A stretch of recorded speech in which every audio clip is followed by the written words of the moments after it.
Hello violin players, welcome to Pro Am Strings. I'm Henriette and in this lesson we are practicing the D major arpeggio. We are practicing this arpeggio because sections of an arpeggio are very likely to appear in pieces that we are going to be playing. So if we are very good at playing an arpeggio, we can use that knowledge in every new piece that we're going to come across in the future. And that is why it's an efficient use of your time to be learning an arpeggio. And let's have a go at playing it, shall we? Now when you play the arpeggio, it is of the utmost importance that your left thumb is upright and the tip of your thumb is just peeking over the edge of the fingerboard right here. And it's also vital that your thumb is soft so it's not squeezing the neck of the violin. This line of knuckles here, where your fingers are attached to your hand, are level with the E string. So if this is you, perhaps today you can aim to play your fingers a little bit higher and bend them a little bit more so that you get your arpeggio notes really beautifully in tune. I'll count us in for 4, and when we play all the half notes with the whole bow and all the quarter notes with a half bow. 1, 2, 3, 4.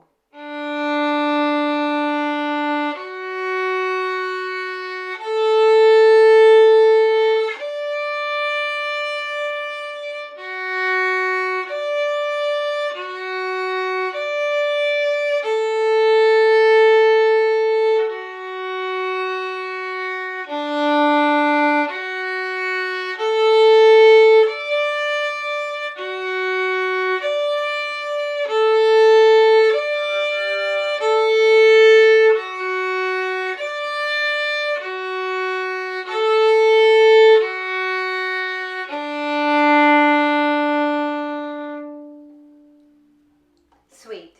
Now when you have a look in your music, underneath the staff you can see a 2 with a long line, and that indicates that you should aim to hold your second finger on the D string while you play the notes on the A string.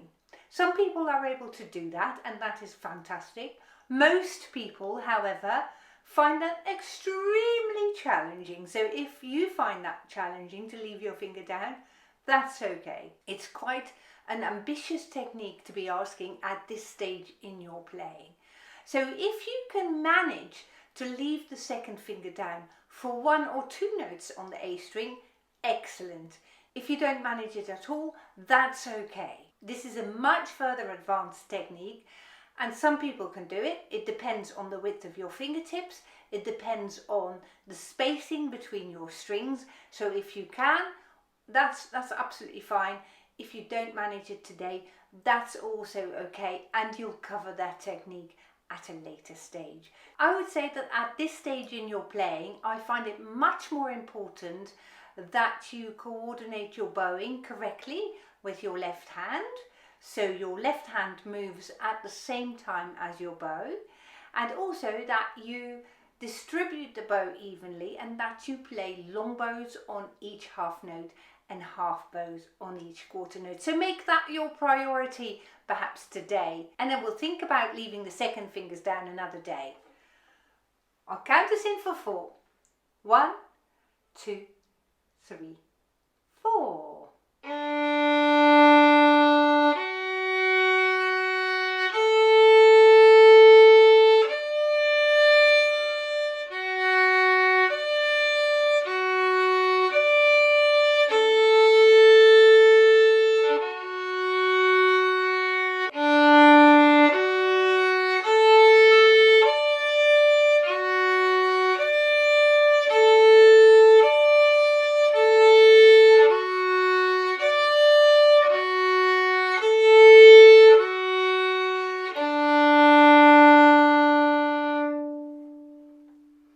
If you manage that with the correct bowing, that is absolutely awesome playing. If you've enjoyed watching this video, please subscribe to the channel and like the video.